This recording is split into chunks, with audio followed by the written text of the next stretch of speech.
यहीं पर खड़े रहे। पहले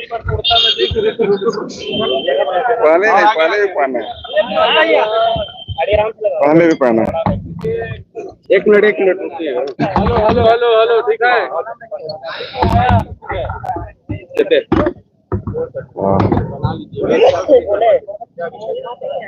पकड़ो इसको, आ जाओ। ठीक है, एक सेकंड हो जाएगा।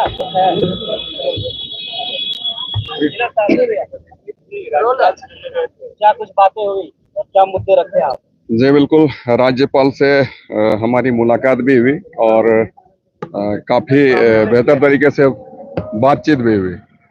और अभी जो राज्य का सबसे बड़ा मसला है, सबसे बड़ा मुद्दा है, जो कि हमारे रोजगार से जुड़ा हुआ है, हमारे छात्रों के भविष्य का मुद्दा है, जो कि हमारे कुछ एक दिनों पूर्व जो JSSC के द्वारा जो CGLS एग्जाम लिए गए और उसका पेपर जो लीक हुआ और जिसमें बहुत तरह तरह से हमें बातों को सुनने को मिला।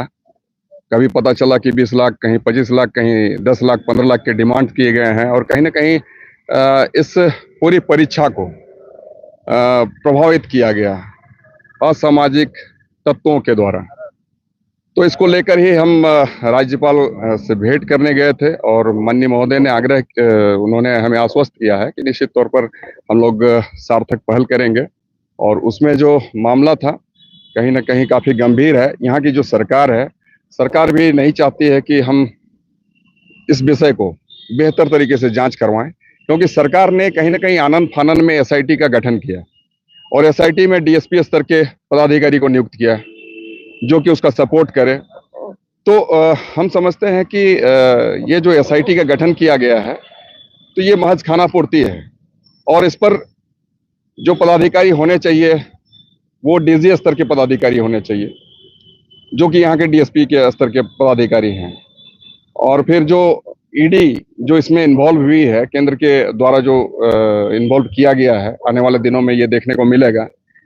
तो ED को सरकार का कभी सहयोग मिला नहीं है, जैसा कि हम लोग देखे हैं, वर्तमान समय में हम लोग देखते भी हैं।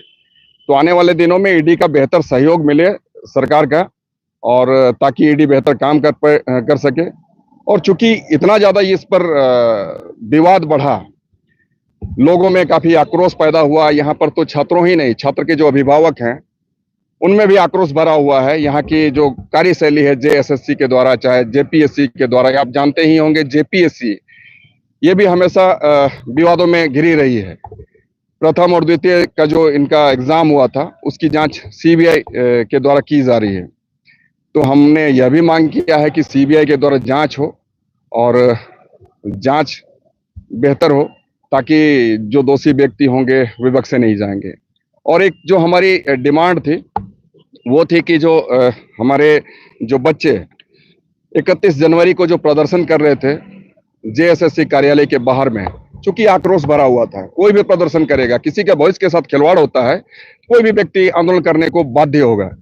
तो जो बच्चों के अगेंस्ट में FIR दर्ज किया गया है उस FIR को वापस लिया जाए।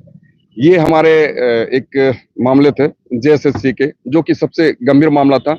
और दूसरा जो हमारे विधानसभा क्षेत्र से संबंध रखता है, हमारे विधानसभा में प्रतिवर्ष हाथियों के द्वारा हमारे यहाँ के जो लोगों का मारना होता है, हाथी के द्वारा मारे जाते हैं। हम तो कहें कि उग्रवादी गतिविधियों में जितने लोग मारे नहीं जाते हैं, उससे कहीं ज्यादा हाथियों के द्वारा मारे जाते हैं। हाथियों के द्वारा हमारे ग्रामीणों का फसल नष्ट किया जाता है, हाथियों के द्वारा हमारे घर नष्ट किए जाते हैं, लोगों को मारे जाते हैं। और हम आपको बता दें कि विगत 3-4 महीनों में हमारे विधानसभा में हाथियों के द्वारा 5-5 लोगों की मृत्यु हुई है। तो हम चाहते थे कि इस पर पहल हो। हालांकि हमने विधानसभा में बहुतों बार क्वेश्चन को रेज किया है और यहाँ के जो वर्तमान मुखिया, हम तो कहें कि जो अभी नहीं है परंतु कुछ दिनों पूर्व थे यहाँ के मुख्यमंत्री, उनकी ओर से भी हमें आश्वासन मिला था कि जैसे हमारी सत्ता आएगी तो हम निश्चित तौर पर इसको कर लेंगे, परंतु ऐसा हमें देखने को नहीं मिला। सत्ता संभाले इस सरकार को 4 साल हो गए, खत्म हो गए हैं, परंतु हाथी की समस्या का समाधान नहीं हुआ, तो हम चाहते थे कि हाथी जोन बने। और उस जोन में हम आपको बता दें कि सिर्फ हमारे इस झारखंड प्रदेश में जो 2016 की गणना हुई थी हाथियों की, उसमें महज 970 हाथी थे। और अभी की अगर हम बात कर ले तो मैक्सिमम हमारे यहाँ पर 1200, 1400, 1500 इसकी ही संख्या होगी। तो हम ऐसे तमाम हाथियों को एक हाथी जोन बनाकर तमाम हाथियों को हम सुरक्षित रख सकते हैं, संरक्षित रख सकते हैं, बेहतर माहौल दे सकते हैं। इससे क्या होगा कि हमारे जो सरकारी खर्च हो जाते हैं, जो सरकारी कोष का अतिरिक्त भार पड़ता है, अगर किसी को मुआवजे देने पड़ते हैं, तो वो सारा का सारा मुआवजा राशि भी हमारा बचेगा और हम भयमुक्त वातावरण में जी सकते हैं। चूंकि 5 परगना जो है हमेशा हाथियों का आना जाना यहाँ पर लगा हुआ है। तो इन्हीं 2 विषयों को लेकर हमारे राज्यपाल के साथ बातें हुई और वार्ता काफी बेहतर रही। और सीबीआई जांच कर रही है जी, प्रथम और द्वितीय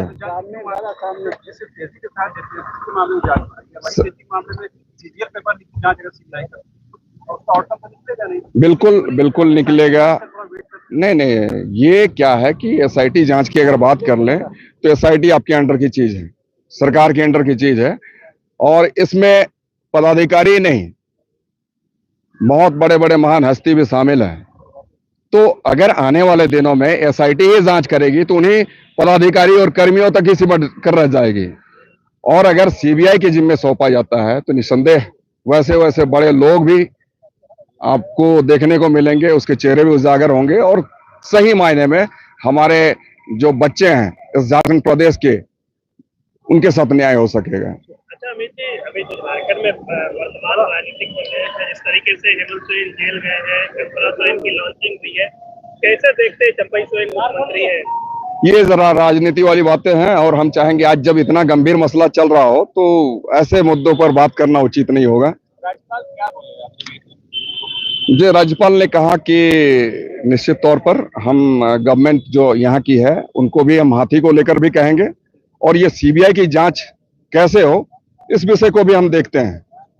तो उनके हालांकि कहना था कि सरकार अगर चाहे तो सीबीआई जांच करवा सकती है, परंतु हमने विशेष आग्रह किया कि आपका अगर डायरेक्शन अगर हो जाता है सरकार को तो शायद इस पर पहल हो।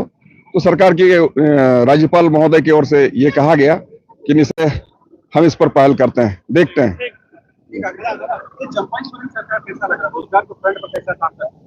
सर हम तो यही कहे कि आज ये रोजगार, आपके जो रोजगार की जो बात हम कर रहे हैं ये सबसे बड़ा मसला है और जो रोजगार को लेकर इनकी ओर से जो एग्जाम्स लिए गए वो सबसे बड़ा विषय है। हम किसी सरकार के विषय में हम अभी कोई टीका टिप्पणी नहीं करना चाहेंगे।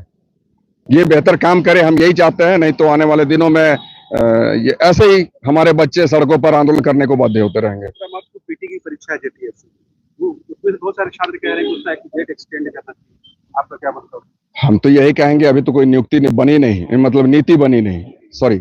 हम तो ये कहेंगे कि हमारे इस झारखंड प्रदेश में 24 वर्ष हो गए इस झारखंड को, लेकिन किसी भी तरीके की कोई हमारी पॉलिसी नहीं है स्थान के आधार पर नियुक्ति नीति बन जाती जो कि खतियान बेस्ड हो, उसके बाद ही कोई नियुक्ति प्रक्रिया में सरकार को जानी चाहिए।